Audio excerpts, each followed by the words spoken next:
Echoes of the Code. Chapter 1. Shadows of Eldergrove. In the small, decrepit town of Eldergrove, an eerie stillness hung in the air. The townsfolk carried on with their daily routines, unaware of the ominous force that loomed over them. Among the residents were three friends: Emma, a resourceful and daring young woman; Alex, a skeptical and analytical thinker; and David, a loyal and courageous companion.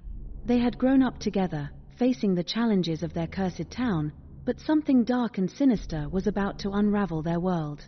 One rainy evening, as they gathered in the old library, Emma noticed something peculiar. "Have you ever seen that man before?" she asked, pointing to a shadowy figure lurking near the entrance. Alex squinted, his eyes narrowing. "He looks familiar, but I can't quite place him." David, ever the brave one, stepped closer. "I'll go talk to him." As David approached, the figure vanished into thin air. Startled, he turned back to his friends. "Did you see that? He just disappeared."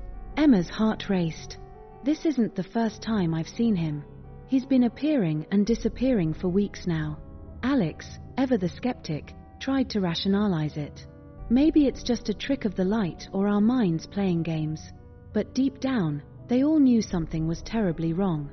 Chapter 2. The mansion. The next day, the friends decided to investigate the mysterious figure.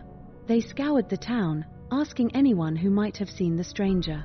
Their search led them to the edge of the forest, where they found an abandoned mansion, its windows boarded up and the door hanging ajar. "Do you think he could be hiding in there?" Emma asked, her voice trembling. David nodded. "There's only one way to find out." As they ventured inside, the air grew colder, and a sense of dread settled over them. The mansion was filled with old, broken furniture and walls covered in strange symbols. Suddenly, they heard a faint whispering, like the wind carrying voices from another world. "Did you hear that?"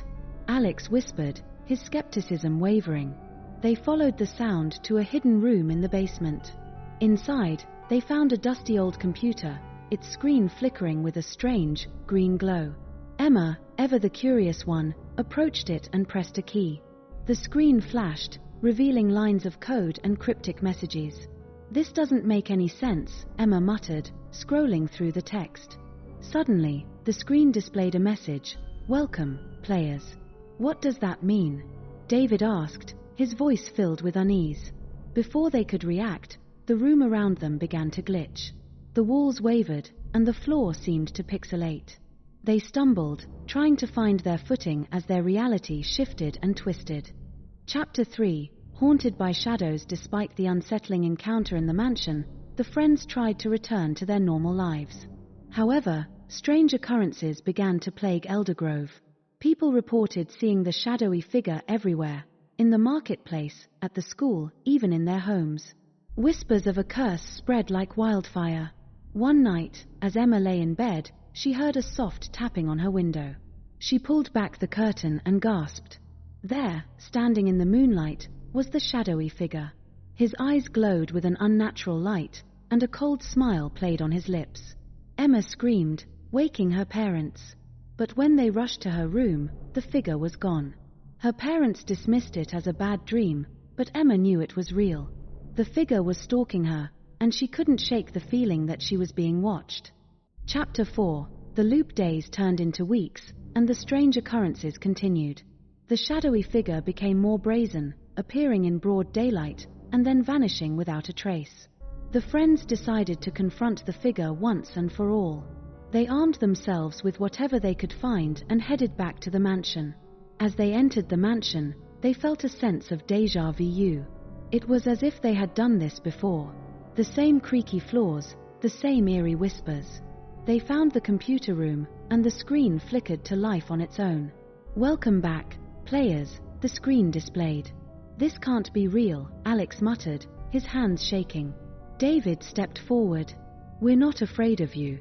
The room began to glitch again, and they found themselves back at the entrance of the mansion.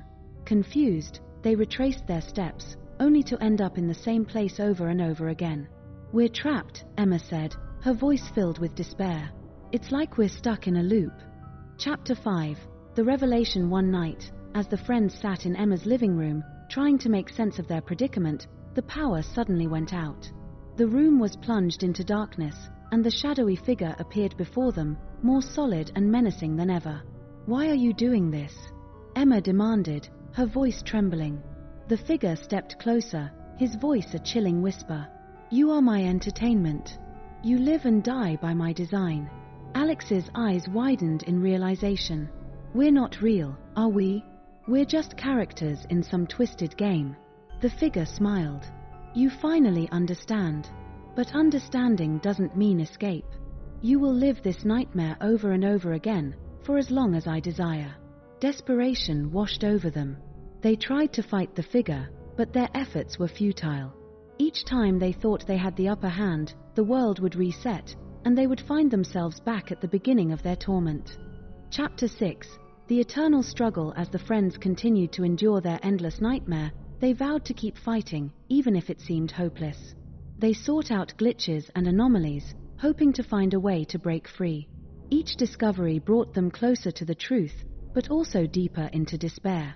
In the end, they realized that their only hope was to keep pushing forward, to never give up. They might be trapped in a horror video game, but their determination and friendship gave them strength. They faced the shadowy figure time and time again, refusing to let him win. And so, in the cursed town of Eldergrove, the battle raged on. The friends fought against their digital fate, knowing that even if they couldn't escape, they could still defy the one who controlled their lives. The echoes of their struggle reverberated through the code, a testament to their unyielding spirit.